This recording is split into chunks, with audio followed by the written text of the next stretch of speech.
And what we're going to do is then she's going to pick out about 10 highly commended and third, second, and first. So, right. Okay, can you see that up on the screen okay, Sue? Yes, I can. Okie doke. Right, lovely. Well, over to you then. Thank And you. I'll just forward them on as and when. Okay. Yeah, it was a really, really hard job to even choose the 50 out of 110. Yeah, some amazing images.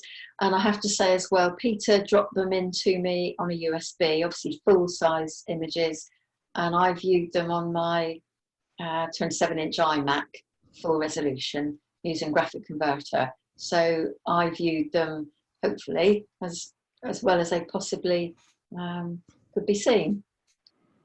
But I didn't do what I've heard some judges are doing, which is zooming in, zooming in, zooming on a little part of an image just to see if the, because that's not how an image is seen normally. You know, we would see it projected at the club, and so I wanted to view them, if you like, the same aspect, and as we would all have seen them. So I think this is at the end of another day. So a very successful image with movement and atmosphere, which tells a real story. The composition with the engine and track at an angle is good, but it's unfortunate that the man on the engine is directly above the man on the ground, whose jacket is also rather brightly lit. Although the lighting on the evening was obviously not under the photographer's control, I think this could have been addressed later, perhaps with a little dodging on the man's jacket, maybe bring out a little bit of the shadows. But yeah, very good image. And obviously we're not marking, they've already been marked previously, so this is just my appraisal of them. Can we have the next one, please? Of course. Number 2 is Dragonfly Close Up. So a very good rendition of this dragonfly, using a shallow depth of field, shows the head and eyes in great detail. And because of the aperture used, the wings and the body of the insect are out of focus, although I thought possibly it could be, obviously it's in flight, which would affect the clarity and the focusing of the wings. A very subtle background does show the form of the dragonfly to good effect, but there is little detail in the background to the left-hand side, and I do find that as we're looking at it, the wing on the left-hand side is very blurred. Even so, good natural history shot. Okay, number 3 is Sunset Tree. There's lovely light about this image, and the scene has a really tranquil feel about it. The tracery showing the form of the bare tree against the sky is lovely. The subtle reflection is very pleasing, slow shutter speed, but the lack of definition in the foliage behind the tree I felt was a pity. Perhaps a slight increase in the contrast over this area would help. It's fairly light but indistinct. I don't know if you can wave your wand around, Peter. Yeah. Sort of up and above, yeah, toward the that sort of area. But even so, yeah, lovely image. Okay, number 4 is the Scotsman Flying. So, although the engine itself seems to be fairly static, there is a good impression of movement in the smoke from the funnel. The positioning of the man in the doorway is good, as it draws the viewer along the length of the train from the front to the back. The contrast on the engine has been handled well, but the foreground, the bottom, is rather bright, and I think would benefit from some darkening, particularly on the bottom right-hand side. It's very contrasty as well. Now, I found it really did bring my image down from the engine to the base all the time, and I really would have liked that a little bit darker, but yeah, cracking shot. Number 5 is owl. The subtle tones of this image are very pleasing. The brown and grey background reflects the same colours on the owl, which gives a sense of its environment. It's good to see an image where the shot of the owl is not taken straight on, but is looking inquisitively to something in the distance, although this does have the effect of losing part of the left eye. The focusing is good and the exposure is well handled. The only thing I was found distracting was there's an annoying bright spot at the bottom right of the image. Which could obviously very easily be removed. I might be seeming to be picky, but these are the best 50, and I did find that particular circle distracting. Okay, number 6 is great spotted woodpecker. Lovely shape to this image, with the large branch curving from the bottom right to the left-hand side. The soft natural background shows the woodpecker with its red plumage to great effect. The detail in the bird itself is superb, and it is pleasing to see it in action. It's not just sitting there. There's an unfortunate element at the bottom left-hand side, which could be possibly part of another branch or tree, and I think I would have cloned that out. You see where I mean? Yeah. The very left-hand side. Yeah. Yeah, very picky again, but it does just makes all the difference. Yeah, photographer should have picked that up, shouldn't he? Well, or she, possibly, yes. No, So I have no idea. I had no idea. No, I know, it's me. Oh, really? Yeah, when I read your notes, I thought, oh, bloomin' heck. Number 7 is Kes. I've got this as, oh, yes. So a good pose with the model looking relaxed and engaging with the photographer and with beautiful lighting on her hair. There are a few elements which could be addressed, such as the missing elbow on the right-hand side of the image. And I felt that the body jewellery at the bottom edge was rather distracting, the navel piercing and the, and again, possibly either remove it or you could actually just pop it off across the bottom. Again, I think that is a distracting element. The brightest part of the image is the model's right arm, the left arm as we're looking at it, which does take attention away from her face. So either dodge that in a little bit or add a little more light to fill in the shadow, I think, particularly on her right cheek, left as we look at it. And I think also that would improve what is a classic portrait of a very beautiful lady. Number 8, Uvula grandiflora, or something like that. A fabulous high key image with beautiful backlighting. By placing the flower against an almost completely white background or cream, particularly light coloured, the shapes of the leaves and flowers are clearly defined, and the shape of the whole plant with the S of the stem and the leaves and flowers coming from it to the right-hand side, I think is beautiful. The dynamic contrast between the green leaves and yellow flowers is exciting, and the darkening of the leaf at the top with a much lighter one at the bottom takes the viewer on a journey through the image. Something different. Well done. Number 9 is Patronus Twin Towers. Very graphic image, full of impact, with the towers reaching to the sky. The grey and blue tones of the metalwork are well defined against the sky.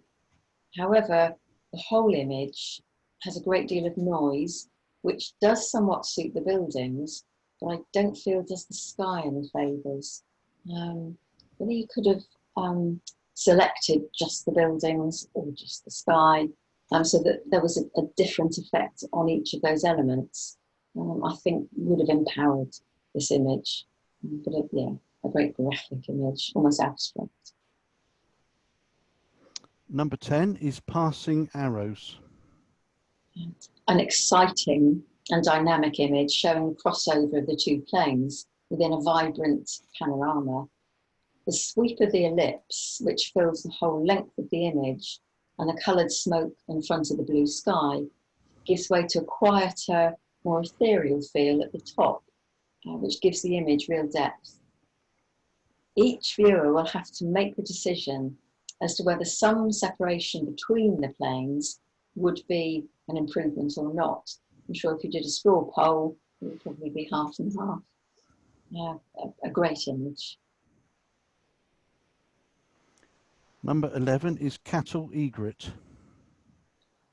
The look of concentration in the beady eye of this egret gives this image real impact. The way the water has been frozen in time as the bird's beak pierces it to pull the fish out is very dynamic. An excellent composition with the bird standing out well against a dark background in the top third of the image, and good detail and coloration in the feathers. And then we have this beautiful reflection as well. All exposure really well handled. Number 12 is My Crossbill Loves Me. So again, a vibrant portrait which shows the eccentric character of this man with all his crazy accoutrements. The lighting on his face shows the lived-in texture of his skin very well. The head of the crossbill is rather lost against the white hair of the man and could be darkened to make it really stand out. There does seem to be an issue with the background, however, which is odd and distracting and does let the image down. However, it is an excellent portrait of this crazy individual. Yeah. Number 13 is Portland Lighthouse at sunrise. To produce a successful monochrome landscape is a real challenge, and I felt that this image is a masterclass in how to achieve it. Every tone from white to black has been used to great effect, and the technical quality shines through. The light coming in from the right-hand side picks up the rocks on the side of the lighthouse beautifully, with the slow shutter speed giving movement to the dramatic sky. A clean, crisp feel to the bottom half of the image, combined with a gritty feel to the rocks in the foreground, contrasts well with the sky.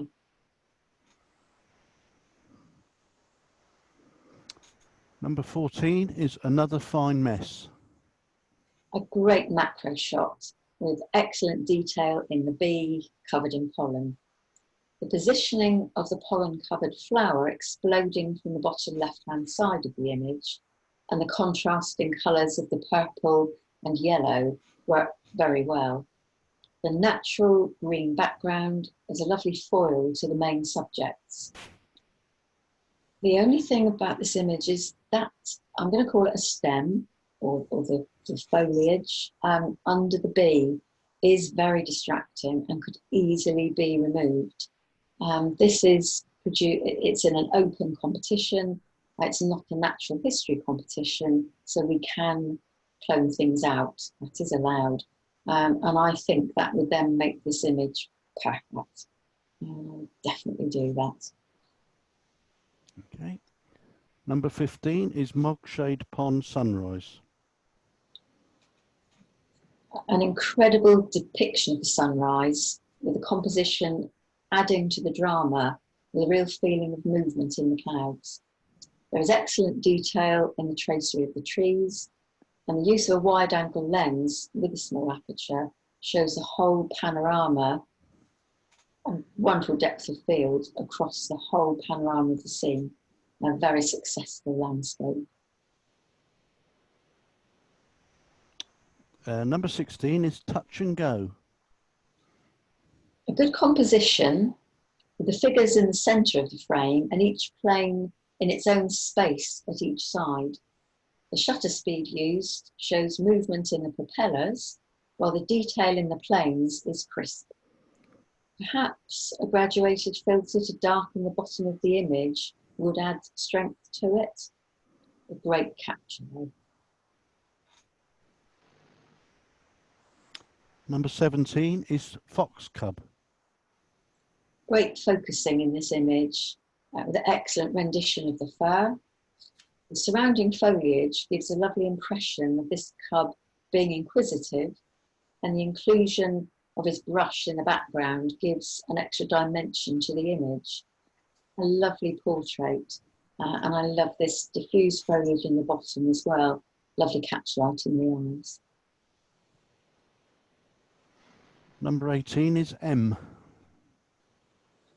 A fine portrait depicting a lovely girl with beautiful skin tones being rendered by the soft lighting. She has a soulful look in her eyes, and there is a very good rapport with the photographer. The addition of the beads shown on her left shoulder, I feel, are very fussy. It's not just one, it's different colours and different shapes to them. I did find that, as I say, fussy, and it does detract from the lovely natural feel of this image. Number 19 is Derwent Water Sunrise. Superb light and atmosphere make this landscape stand out this evening. The lead-in of the posts and netting from the bottom left-hand corner to just past the centre adds drama and interest. As I say, beautiful mist and clouds with the sunrise and these lovely angles going into the centre. Wonderful horizon there with the lovely light on the water where the land meets the reflection. A stunning piece of photography. Number 20 is Horny. The absence of any colour from this image results in a graphic depiction of this powerful beast, with the deep, tough texture of its hide shown to great effect. The sharpness and clarity of this image and the strong lighting gives emphasis to this. I like the crop, which just shows the rhino in close up. I don't think we need to see the whole animal. However, although it is eating, obviously, apart from that, perhaps it is a little static. 21 is the Wild West. The harsh light and shadows certainly creates an impression of desolation and hardship in this landscape. The vibrant colour and parched look of the soil gives a feeling of intense heat, and the inclusion of the green foliage filling the bottom corner adds a good balance to this. An image which suits the strong contrast used.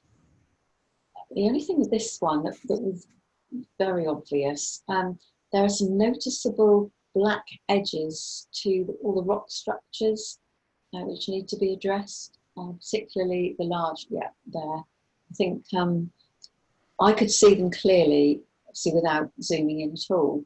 And I think if you did zoom in, there are obviously lots of ways to address this problem. And that's what I would do. But I did enjoy this. It really gives a sense of where it is. 22 is Reflected Frog. A very crisp, sharp image of the frog even, with lovely bokeh mirroring the shape of the eyes. The perfect reflection suits the whole feeling of clarity with the frog in a good position on the rock within the frame. The addition of the white key line, which you can't see here because it's on a white background, is a plus, as it gives a good definition to the edges. So you won't be able to see this evening, but on the black screen, which is how it will be projected, obviously, on a screen, that really did make the whole image stand out. Number 23 is European Goldfinch. A fine image of this bird with a lovely complementary background, which makes the subject stand out well. The focusing is excellent and there is a pleasing catchlight in the eye. It is unfortunate that the branch has a pronounced fork at the right of the image, which is also very bright, which is distracting. And as I said before, if this was entered in a natural history competition, you could just tone that right-hand side down, the branch I'm talking about. You could tone that down, that is being allowed, to stop it being quite so prominent. As this is an open competition, the top fork of the branch could be cloned out completely, and the image cropped a little on the right-hand side, perhaps to just after where the fork starts, which would make this a stunning image. But as it stands, I did find the right-hand side competing a lot with the bird. I'm not suggesting that, I think people who know me know I disagree with tight crops of birds' natural history. You want to see more of the environment, but I think that is just a little bit too much on the right. Okay, 24 is the City of London. The wonderful shapes of each structure pointing upwards from each corner to the plain in the distance have been brought to life by the great depth of field and dramatic lighting. The vibrant sky works very well against the subtle tones of brown and blue of the buildings. Perhaps cropping, again, I don't normally like cropping, but I felt in this one, cropping the left-hand side of the image to remove the walkway would make the image even stronger. It would give more emphasis to the trajectory of the rocket-like towers. Can you just wave your magic wand? Yeah, so on the way. Right down the bottom, down, down, down. Where to the right, to the left now? Yeah, right. There. Yeah. Now, if you, I don't know if anyone can hold their hands up. If you do that, it gets rid of that slightly distracting. It's straight up. It's not doing this lovely trajectory like a rocket going up into the middle. You wouldn't lose much of that. You would still see that the building on the top left. But I think it.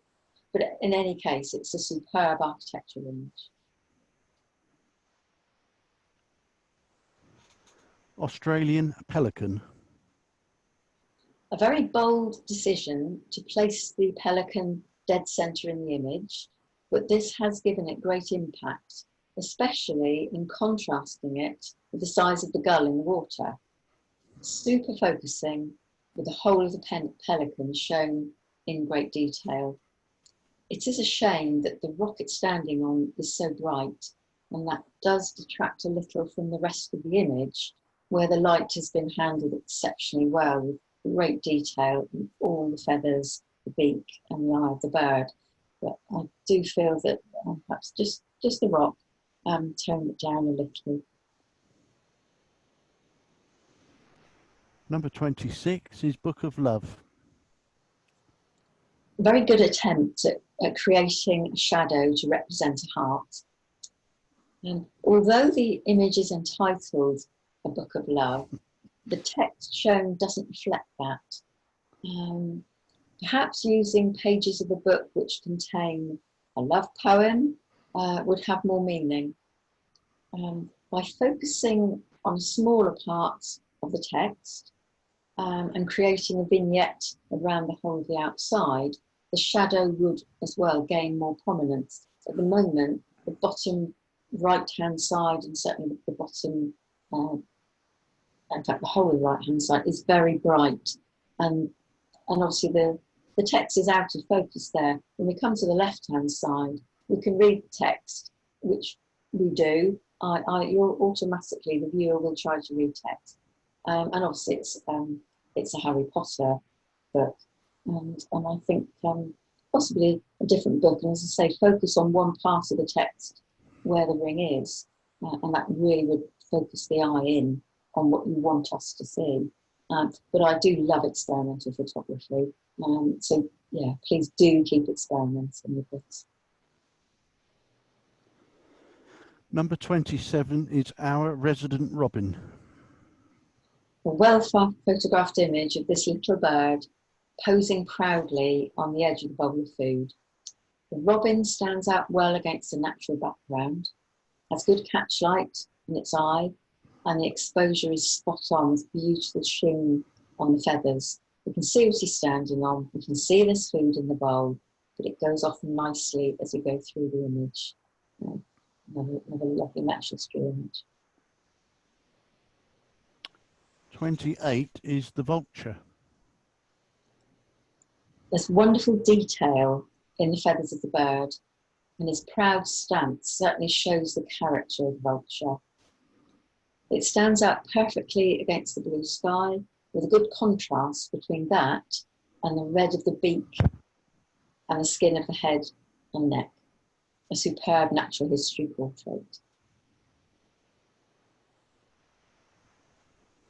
Number 29 is dangling caterpillar. I think by choosing to present this as a monochrome image, the photographer has created an image which gives prominence to the shape, textures and details of this caterpillar. The muted soft background brings the caterpillar to the fore. The plant in the top right-hand corner is rather bright and could be darkened, as it does draw the eye up to that point, to the detriment of the main subject.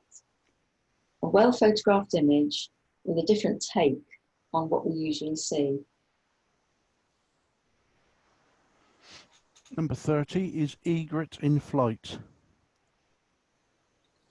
The beautiful shape of this bird in flight is demonstrated well in this image, with the added bonus of its reflection.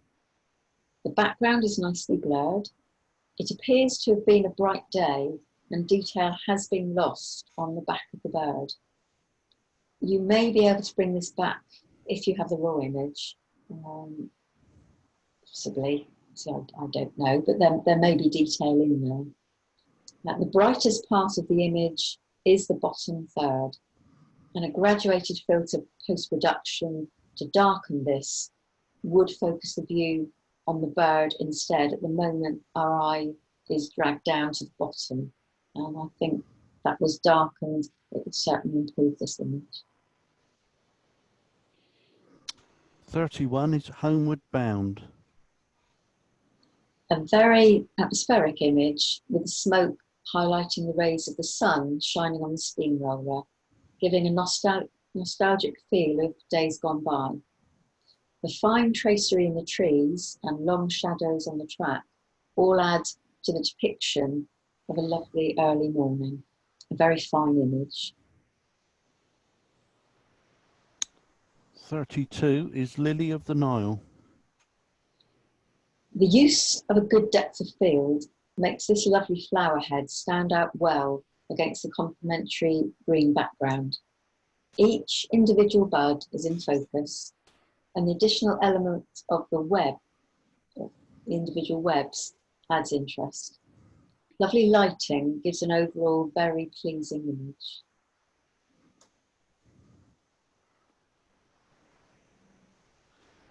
Number 33 is yachts. A great feeling of drama and movement, coupled with excellent focusing and control of lighting, makes this a very strong image. The churning waves in the foreground lead the viewer to the main subject, the yacht, with the fortunate addition of the red clothing of the crew giving extra impact. The multiplicity of yachts behind, with the varying angles of their sails, gives an exciting impression of a race. Together with an interesting but not overpowering sky, the whole image has been very skillfully handled.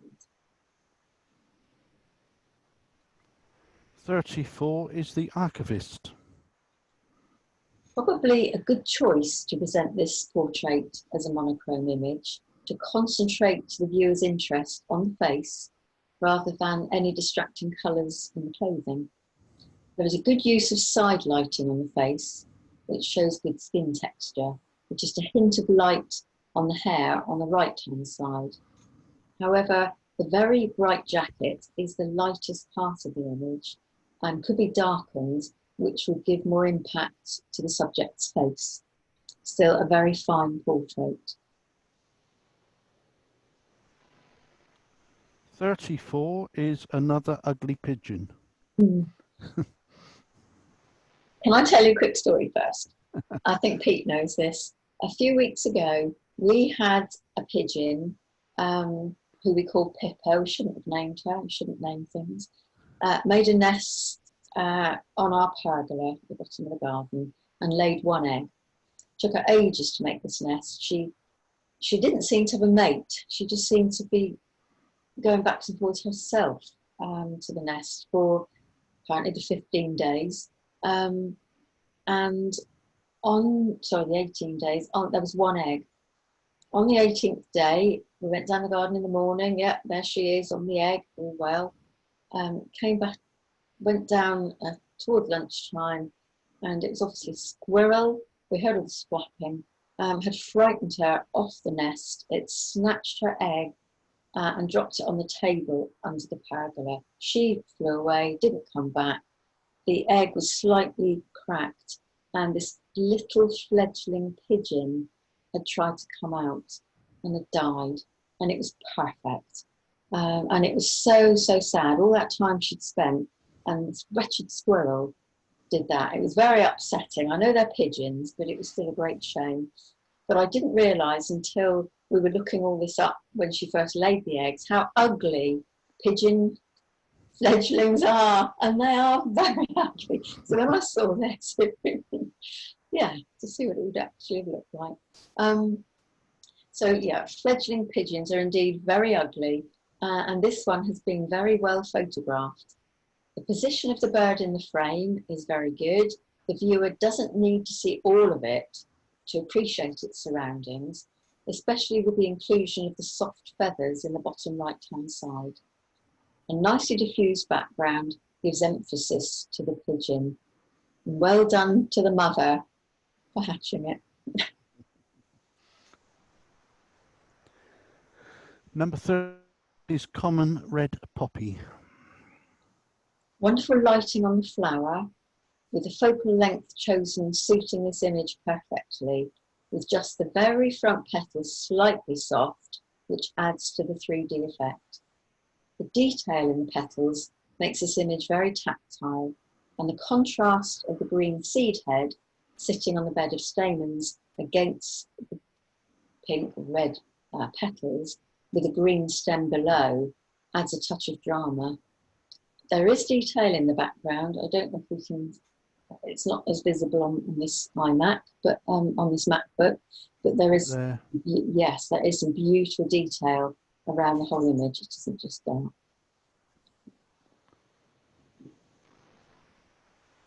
Number 37 is monkey business. Lovely placing of the head of the monkey in the frame, with the eyes focusing on something in the distance, draws the viewer into the image. The rendering of the fur shows each individual hair with a gentle falling off of focus towards the back of the animal. The monkey stands out well against the bright contrasting background, but the background is very noisy.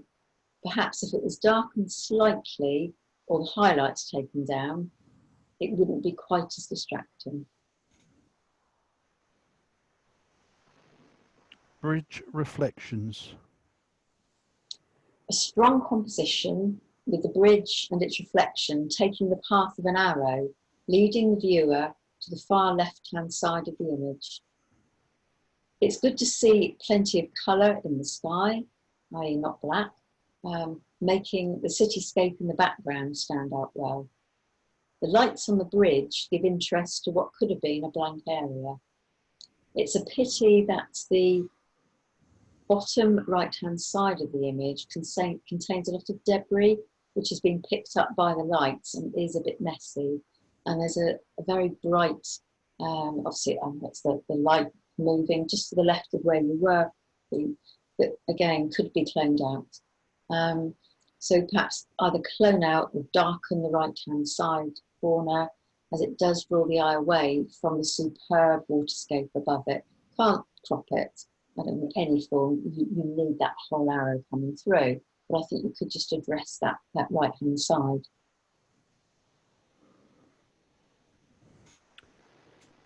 Number 13 is cormorant drying its wings.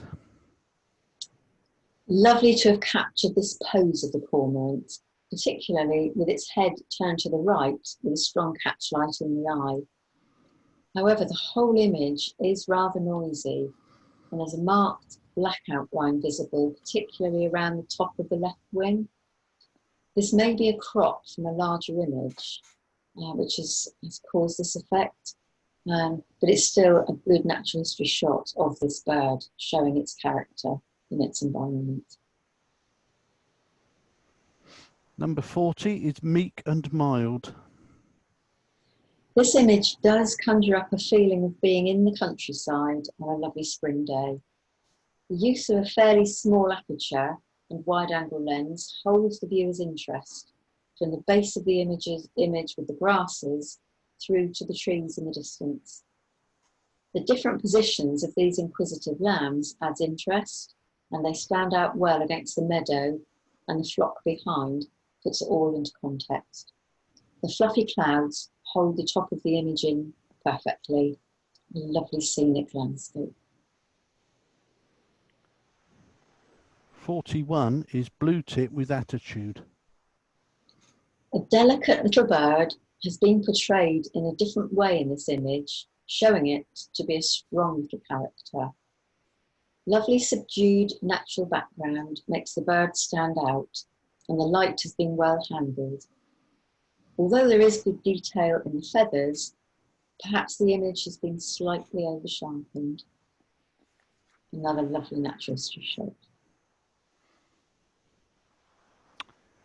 42 is cow shot lifeboat practice run.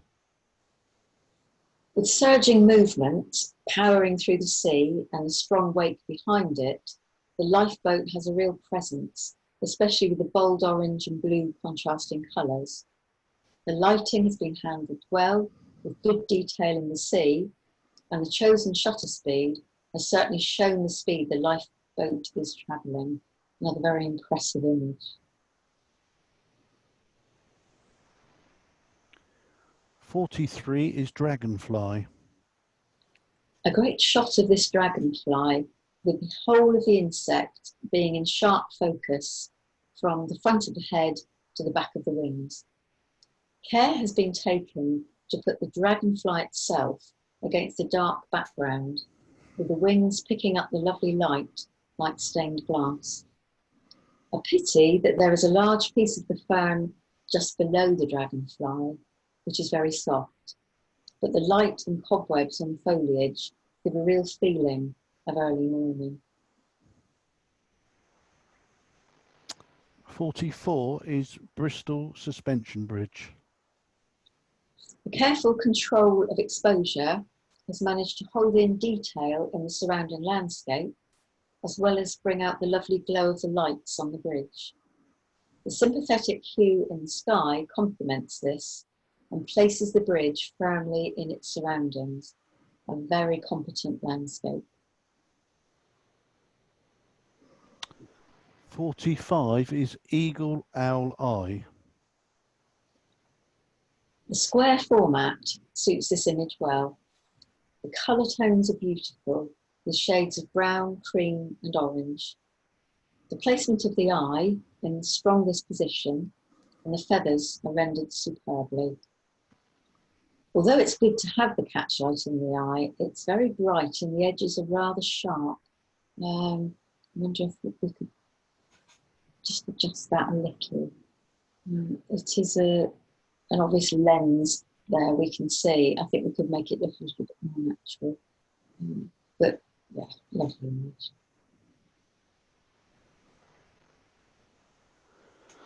.46 is White Lily. The exposure of the lily is spot on, as is the focusing, to show detail in the stamens, including the pollen and all the petals. A further element, the small water droplets, add a fresh, crisp feel. The background is rather obtrusive and does draw the viewer away from the main subjects. By darkening this, and perhaps removing some of the more bothersome highlights, the lily would absolutely be the star of the show. The couple of bits I found most distracting were on the left-hand side. Yes, that bit and the two below. Yeah, and perhaps the two at the bottom below that. Yeah. I don't mind the leaves all that on the right-hand side. I just would have darkened that right-hand leaf. But it's these on the left. and they could very easily either darken them or plane them out, whatever you feel. But I do really enjoy this as a monochrome image. I think it's superb. And again, my other comments about the other one, very tactile. 47 is Finch on a Stick. I think this is much more than just a finch on a stick. Yeah, it's what derogatory term, but yeah, this is beautiful colours within this image give it a vibrant feel. The bird is sat in a lovely position on the bend of the branch with a good depth of field, giving sharp focus on the bird. The background is very busy, but is fairly close to the subject. And the photographer has managed to separate the bird from any branches directly behind it. It is in its own space, with these lovely two leaves framing it on the branch that it's sitting on. I don't feel that although they're red, I don't feel that the branches behind, we can see them, but that's where it is. It's in this very vibrant tree. And I think you've separated the bird from that very well. The image does hang together and, as I say, places the bird within its environment. And I do enjoy the fact that we can see all of that right the way through to that right-hand side there, with those two leaf buds sticking up, holding that side of the image in. Nearly there. 48, Portland. So lots of dynamism in this image with amazing light and shadows. As I said earlier before we started, I visited Portland yesterday, but we did leave before the light became beautiful. I love Portland. The contrast has been controlled really well, with detail in the shadows and a glorious glow on the rocks. A wonderful depth of field with everything sharp throughout, and the positioning of the lighthouse at the point where the light fades, so these clouds coming in to a point from the top, coming into the point at the lighthouse, is a triumph. The addition of the figures gives scale and add impact, and the viewer can almost feel the texture of the rocks in the foreground. An amazing seascape. 49 is White-tailed Eagle. A good use of lighting and focal length used makes this bird stand out from its surroundings very well again. The feathers have fine detail and the beak looks razor sharp. The background is diffused enough to show the surroundings without being too distracting, with just perhaps the highlights on the bottom right-hand side needing attention. Could just fade those down a little perhaps, but not a big problem. I think this is a great character study of the eagle. We don't need any more of the bird. It really looks, that big. It's a powerful bird and it looks proud and strong. Another great image. And number 50, last but not least, is Wren's masterpiece. By presenting this image in monochrome, great emphasis is given to the structure of St Paul's, and the dome really stands out against the dramatic, moody sky. Although the use of a darker exposure does give a good base to the image, there are a lot of areas of deep shadow, which, if lightened slightly, would show more detail in the figures. I feel it was a little heavy at the bottom, and I would like to have seen just a little bit more detail. I'm not talking about brightening it all up, just perhaps some areas to add a little bit more and take a bit more out of the shadow. Also on this one, which you won't be able to see because we're on a white background, I viewed on a black background, a fine white key line would define the edges, and particularly on the left-hand side with the very dark foliage. And I viewed it on the black screen, which normally that is how you would see it. It did bleed into the background completely, and I felt it a white key lime really would hold that in. Really beautiful architectural image. Okay, lovely. Thanks, Sue. Right, so we'll get on to the 10 highly commended. I don't know if they were, I've got them in the order you gave them to me, Sue, but I don't know if you... Have you got Derwent Water first? Yeah. Yeah. So these... Just a second, let me share my screen again. Operator problem here. These aren't in the order necessarily that they came up in originally. So these aren't in any order from 1 to 10. These are just the 10 that, I guess, as we keep saying, photography is such a subjective thing. If you had 10 different judges, you would get 10 different results. Are we going to see these, Pete? Yeah. So number 1 was Derwent Water. Oh, we're not going to see them as we go, as an image? Sorry? We're not seeing the image? Oh, yeah. Why is it not coming up? I don't know, we've just seen all the names. Oh, yeah. I've got them up on my screen. 1 minute. Have you? We haven't. Start again. You've given the game away now. Yeah, well, tell them to stop reading. Can they read? Can they all read? I know they can take photos, but I wonder if they can read. Wait a minute.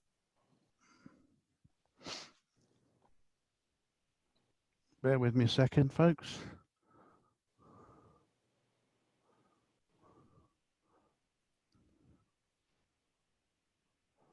Yeah, these weren't in an order of 1 to 10 of my favourite highly commenders. They were just all the ones that appealed to me out of those 50. I mean, they're all beautiful. Bloke on the end of this computer, I don't know what he's doing. Right. So number 1 is Derwent Water. So I won't go over again what I've already said. You've already heard what I've said. Yeah. Number 2 is Cattle Egret. Number 3 is Common Red Poppy. Sorry, let me just go back and so number 1, Derwent Water, that was Mike Dawkins. Number 2, Cattle Egret, that's David Baker. 3, Common Red Poppy is Dennis Back. 4, Dragonfly is Terry Harris. 5, probably the best picture of all of them, is mine. 6 is Fox Cub, which was Trudy. 7, The Flying Scotsman, that was Keith. Reflected Frog is Gary, which is number 8. Number 9 is Portland, which was also Gary. And number 10 was The Vulture, which was Keith. Lots of different people, that's good. Yeah. And then we come on to the top 3. Ooh. And I'll get those up on the screen before I show whose they are. So we can keep a bit of just... Well, and as I said, it was really, really, really hard. But these 3 to me just, just stood out. Yeah, well, I'm going to have a word with you later because I've got a bit of a dispute over the one that came first, but hey-ho. Because I had no idea whose any of these were. No. No, I should have given you the heads up, really. I could have chosen the top 3. It may all be the same. So 3rd was Dave McGill with Yachts.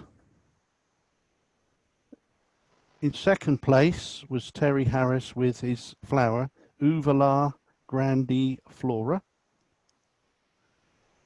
And 1st was Portland Lighthouse at sunrise, which was Gary. So well done, Gary. Well done, Gary. Yeah. Wonderful. Great photo. Yes. So what do they get? Do they get a trophy or? That's PDI photo of the year, but I'm not. I can't remember whether we've got a trophy for that or not. I think we have. You'll have to. What we've been doing, because we obviously can't physically give seals of merit. No. So I've still creating them on the same way as I always would on the computer, but we've been saving them as PDFs and sending them to people. And if they want, they can either save them on the computer or they can print them out themselves. Yeah. So that's worked quite well. So they've still got their seals of merit, but yeah. Yes. Well, we do the same. So we'll I'll get some sorted out for everybody. But well done, everyone. Yeah. I'm just unmuting everybody in case anybody wants to ask anything or got any comments they want to make. But I'd just like to say, Gary. yeah, I'd just like to say, Sue, thanks very much for judging that and all the work you put in. I know there's an awful lot of work that gone into that, going through all those photos. I really enjoyed it. It was, and good luck with choosing your league. Yeah, well. Can I just add to that? Yeah. Thank you, Sue, very, very much. It was very impressive. I love the way you shoot through them, no messing around. I think I probably went a bit. No, you didn't. You kept our interest. I was impressed. Thank you. I do get bored when I'm a viewer and the judge keeps repeating themselves, or none of that. Straight to the point. But the comments were very constructive, I think, and where there was things that needed sorting out, you pointed them out. I'm not one of these. I don't like because obviously I enter all the competitions, and when a judge, all the time some judges say, if you'd crop this here and you'd crop that there, and it's like, yeah, how I've chosen to present it. So you have to judge it as it's seen, not as you. Ours are all cropped. Our photos are all cropped properly because we daren't put it in uncropped. No. Do we, Gary? Yeah, Gary. Gary's the king of crop. I was going to say the winning one wasn't cropped. So thank you, Sue, very much. I'm quite a newbie to the club, so it's really useful for me to, understand what makes a great image and hear your opinions. Thank you very much. Really motivating. I'm inspired to get out there. Yeah. That's what we all need to do now. That's what it's all about, is practice, isn't it? Practice. Yeah. And the more images that you see, the more images you look at, I think the more ideas you get, the more inspired you get. And also, Ray, you've got some great members here to help you, So, and hopefully soon we'll all be able to actually get out together and maybe. Yeah, we've had a few nights out, but it's difficult, isn't it? So haven't your nights out included a lot of alcohol rather than photography? Well, it normally ends up in the pub, yeah. Ends up in the pub, yes. And I have a feeling some people only come along to go to the pub. Yeah. Well, that's a good thing with Zoom meetings, isn't it? You haven't got to drive there. You don't have to worry about having a drink and driving home. You've got a comfortable chair to sit in. And yeah. There are more than 6 of you as well. Yeah. Yeah, the only downside is we've got no tea from Jackie and most importantly no chocky biscuits. No. Oh dear. Brilliant. Okay. Well, thanks very much, Sue. That was brilliant. I think we're just going to finish off with seeing what we do next week. But I'll be interested to see what you choose for your league. Let me know. Yeah, we'll do. I'll let you know. We'll go through. I think that's down to Gary. He's the competition secretary. So we'll probably leave it to him and Colin to have a look through the 10 and pick out another 5 to go with the top 3. Yeah, well, I have to say there were a couple that I would have chosen absolutely had they not had the little bits like oh goodness, I've lost it. The bit with the bud below. What was that? Another fine mess. The B. Without that, that would be a winner, I'm sure. Tweaks. Good luck, and I hope you're going to smash the league. Well, we got promoted last year, so we got high hopes. I'm sure you will. Yeah. And I think what we're going to try and do is get into the same league as Bewley and give you a good thumping. and you'll be able to look on it with great honour because you'd have made us what we are. No, well, I'd like to go. We nearly went up last year and we didn't go up on countdown on the last match. Yeah. Which was really upsetting. Yeah. because if we'd gone up and another club, a certain club, had gone down, we would have been in the same league as a certain club, and that would have been interesting this year.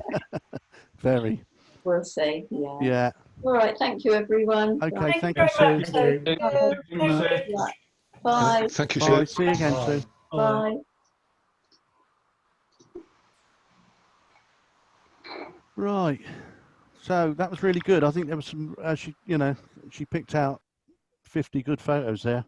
And she also worked hard at the comments as well. Yeah, she did. Yeah, I printed it off. There's 13 pages of it.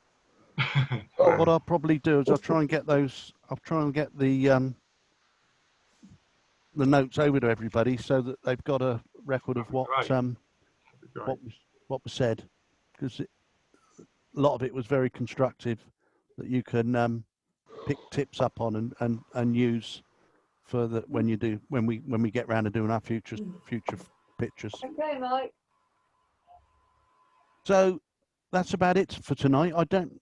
Has anybody got any anything pressing they'd like to do next week? I wondered about one final night out, because at this moment in time, the forecast is meant to be okay, and we could meet up and go round in groups of less than 6. So I don't know what everybody's thoughts are. Yeah, we have Doing some Good. Yeah. The winter's going to be a long time, so the more we can get out, the better, I think. Yeah. Yeah. Anybody got any thoughts on where to go? More importantly. doing some nighttime photography down. Yeah, you need somewhere with some street lights or something, don't we? Yeah. Yeah. Street lights, shop windows. uh, Shall I have a conversation with Gary and see if we can think of somewhere to go? Somewhere, is Gunwharf a bit of a flog? Well, I don't know. It's up to everybody else. What's that? Gunwharf Keys down. Where's that? Portsmouth. yeah. Yeah. It is a bit of a hike, isn't it? Yeah. Have you got any Down to thoughts? Gosport. Gosport from across the harbour. What Yeah. about, just to suggest, what about over Hythe, Dibden, Purley, Forley? I'm just thinking they're like the lights might be nice across there. You got the train, the ferry, possibly. Yeah. I'm not sure it's running, Ray, is it? I'm not sure, to be honest. But, We went The down train is there running. The train Eh? is running. The Is train it? is running. Yeah. in the early evening. On Oh. Tuesday, probably finish. The ferry would finish about 6:30. Yeah. What about Mayflower Park? We could wander around the walls of Southampton. We did that the other day, though, didn't we? Did we? Yeah. Yeah. Well, we did the walls, didn't we? Yeah. Let's just have a look. I think I looked at the weather and it looked like it's going to be quite nice next week. Let me just check. Is there anything at Ocean Village? Oh, hello. Oh, well. Well, we did do that a couple of months back, didn't we? But Right, okay. we could go again if. Well, you're looking at now, next Tuesday, sunset is 7 o'clock. Wow. So if we go out, we might need to do it earlier, like meet at 6. You should get some nice early evening shots with some light in the sky. Yeah. Around after 7, Yeah. and you should just start getting. If it's nice and it's not too windy, you should get some nice reflections, lights. Yeah. Okay. Right. Well, I'll if anybody's got any other suggestions, let me know, and we'll pick somewhere not too far away, and we'll meet up and have our last night out next Tuesday. Then, yeah. Okay. Hopefully, this weather should hold on. That looks as if that's the forecast looks okay, but we'll wait and see. Yeah. If it's going to look like it's going to be dodgy, I'll put something together for a Zoom meeting. Yeah. Okay. Good. Is anyone signed up for the photography show? No, I keep getting emails. It's 20th, 21st. It's all being done online, isn't it? Yeah, it's all virtual. I guess you can just drop in when you want. Have a look. Yeah, I don't know whether I will or I won't. I've got to have a look. When is it? Next week, I guess. 20th, 21st, but yeah. Yeah. What are they? Because I tried to find out about that. Are they actually going to have access to the, Canon, Nikon, and people like that, so you can get the show bargains, or is it just going to be the demonstration stages? I'm not sure. They've No, I don't certainly know. advertised the stages, haven't they? I'm not sure, mate. I've stick the there's the link I've just put in the chat. What's on and so on. And they've got the big names there. They've got an Let me Infinity just photo share. stand. I'm sure Let me there's. just share my screen a sec.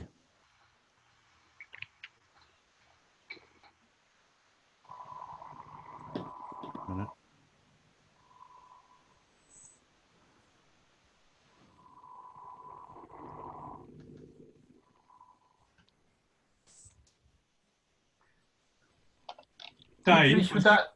sorry. Right, there is the email I got today. Let's see, what's it got? Register free to get access to over 100 never before seen tutorials, exclusive kit launches and demos, plus the chance to browse and chat to over 130 exhibitors. Oh, okay. And take advantage of a host of special show deals. Oh, well, that's all right. All from the comfort of your own home. Free, isn't it, as well? Yeah, do you want me to, does everybody want that forwarded on to them? That email, Yes, you can please. just click Yeah. on that and get your free entry. Yeah? Yes, please. Yeah. Yeah, I'll send it on. I mean, if you've already got it, you can ignore it.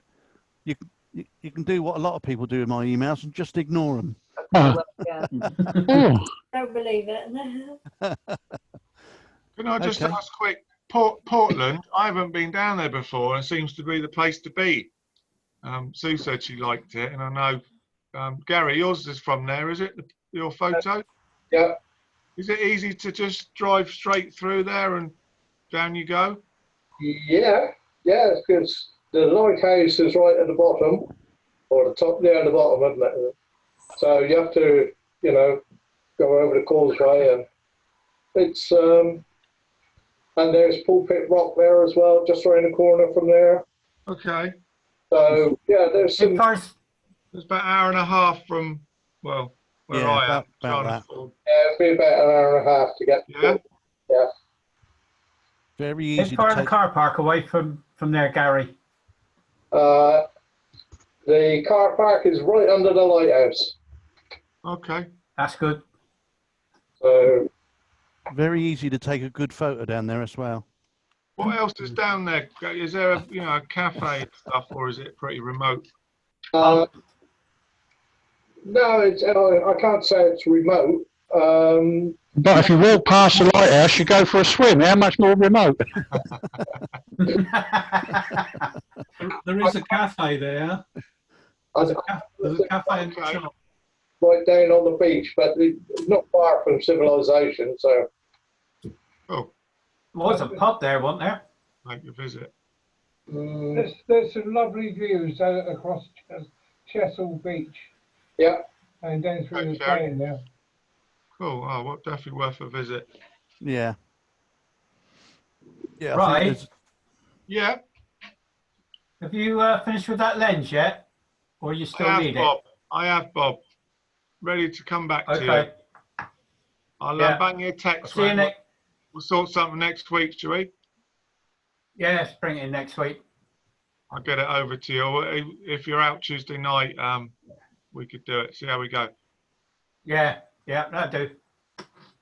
Brilliant. Thank you. Okay. Anybody else got anything they want to ask, talk about? Everybody okay? Everybody's keeping well? Yep. So the You meet okay, John? Haven't seen much. We're not doing a pavilion, are we? Wait for a while. No, well, we can't do the pavilion, Can't do obviously. it anyway. Obviously, we went to all the trouble, or Colin went to all the trouble of drawing up that lovely document, and we obviously chatted about it last week, and the government had their own ideas, didn't they? Yeah, I mean, And we know they know exactly what they're doing, and they're right all the time, aren't they? Yeah, yeah. Well, I wish I could go shooting, and then I could have about 30 mates down Yeah, there, that's right. couldn't If you want to go grouse shooting, you're Yeah. all right. You can have more than 6 of you. Yeah. It's interesting as well that point is- Southampton's one of the places in the country where the infection rate's going down. And Really? it's lower than the average. Something. Yeah. 4.4 people per 100,000 apparently. That's why we had 5 in the last couple of days. Yeah. So I don't know. So we'll wait and see about. We're not going to get in the hall this side of Christmas, that's for sure. Oh no. No, nothing. Point of Pete or Gary, Yeah. that boat you done down at Portsmouth Yeah. by yeah. What's it like for parking down there?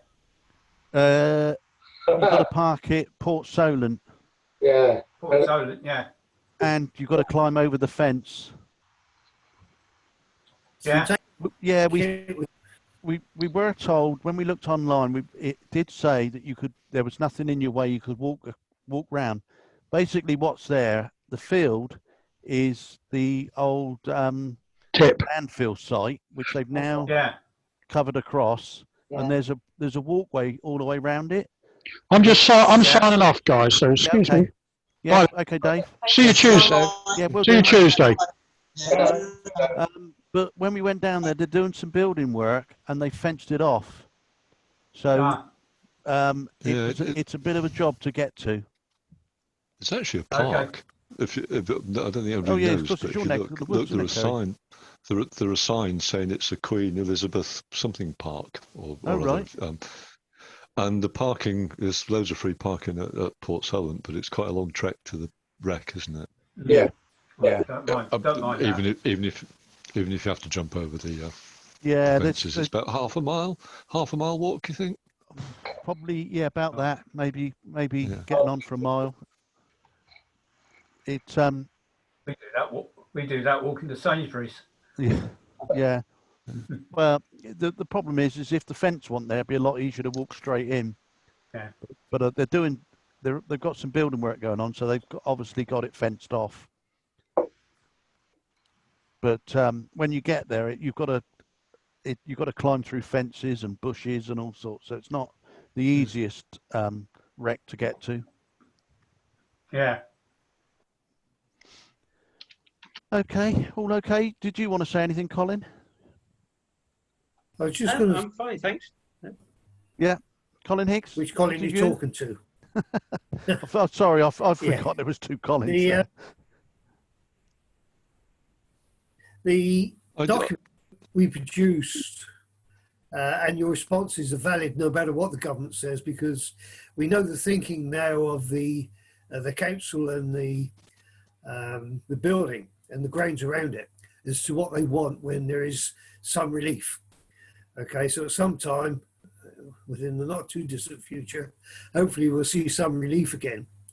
And from what Peter has received in the way of responses, it's about a 50-50 split, which was kind of where we were thinking it might go, because that's why we looked at holding meetings at the clubhouse, but also streaming them elsewhere. So we can continue now with the planning on the basis of that might be the situation in the future. So it hasn't been a useless exercise. It's allowed us to get a feel for the club and what they want to do. So we'll continue working in that direction. And unless something significant really happens, we should be okay as soon as they announce that we can go back to having some sort of face-to-face activity at the pavilion. Be good. Colin? Yes, sir. I think Peter said it was about a split 12-13 or something. Would 12 be sufficient to, pay for the hall, to use the hall? We're going to have to negotiate with the council, because their restrictions means that we cannot have the 2 meter spacing.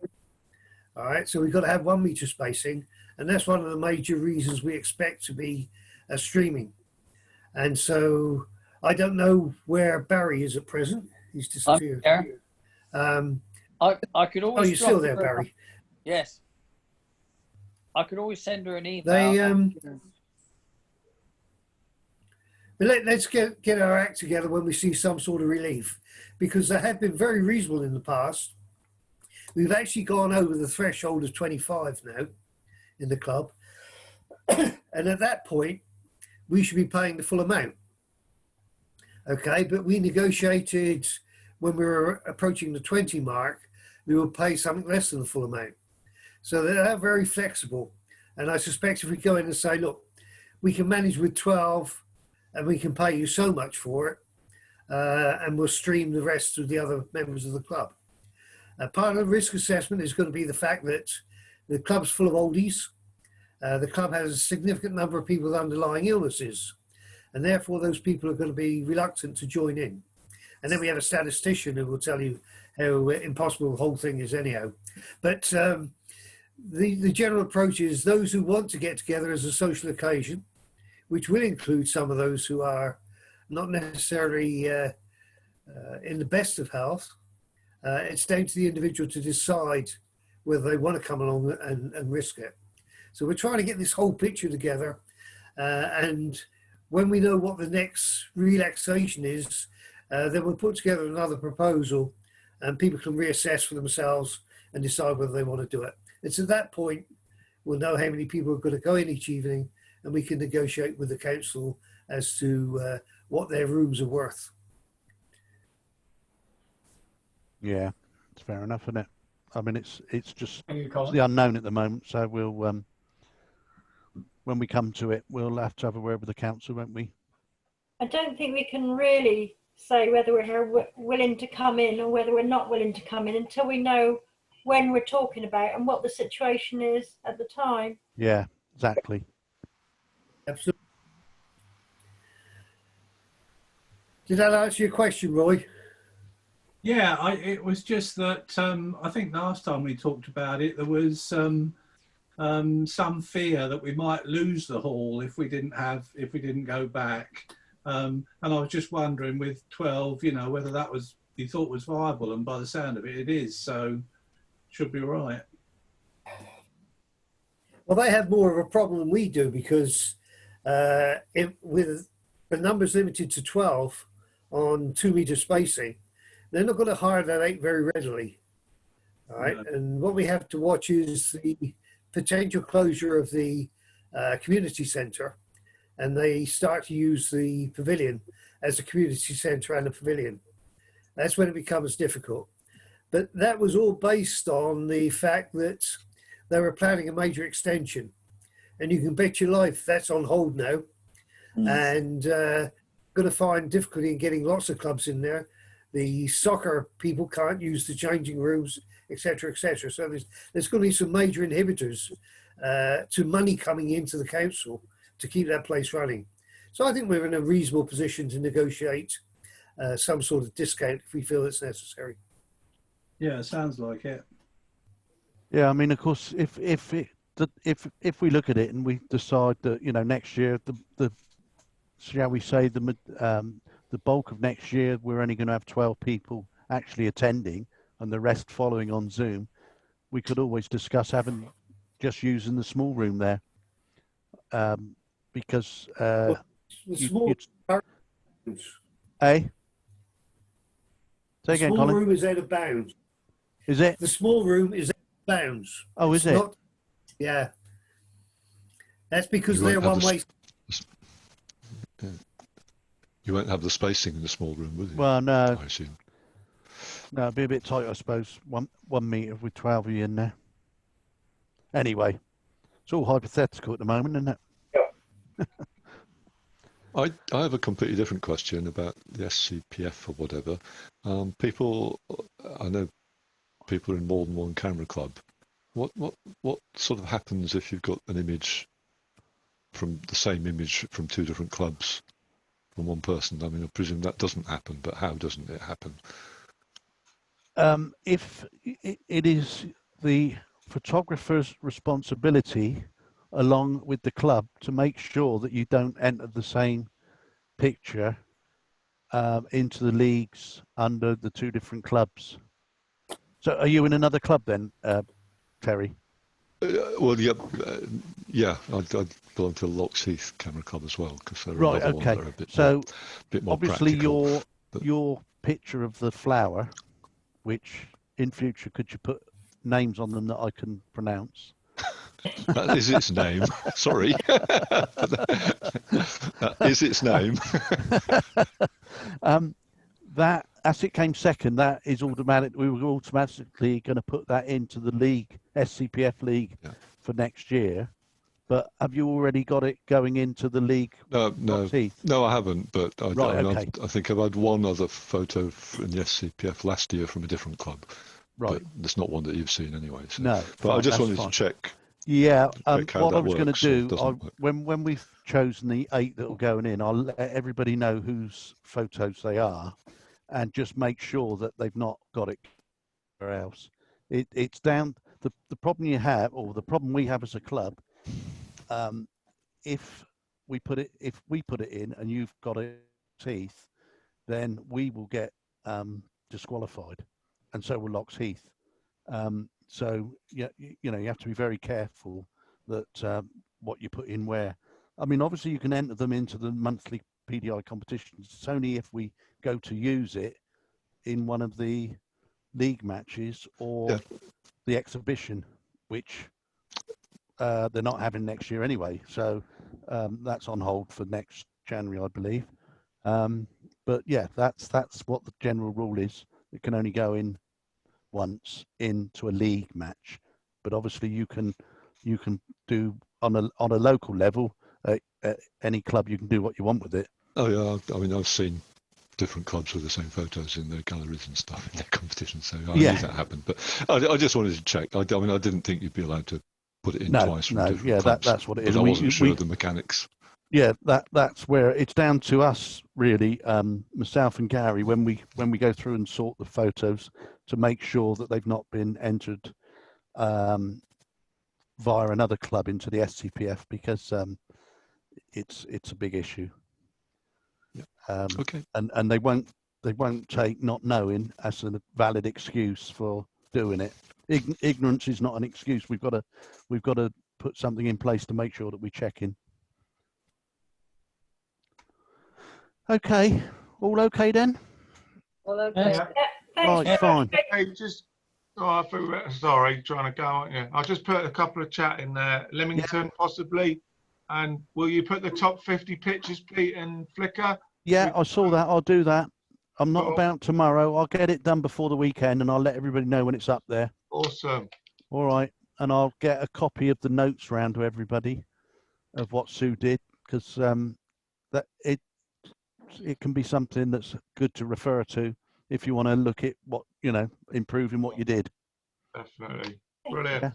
Thanks very much, Pete. Great. Guys, Okay, good to see you all. Say goodbye. Hopefully see you next Tuesday. I'll let you know what we've decided. All right. Excellent. Yeah, thanks very much. Okay. Bye. I'll see you soon. Bye. Bye. Bye, everybody. Bye. Bye.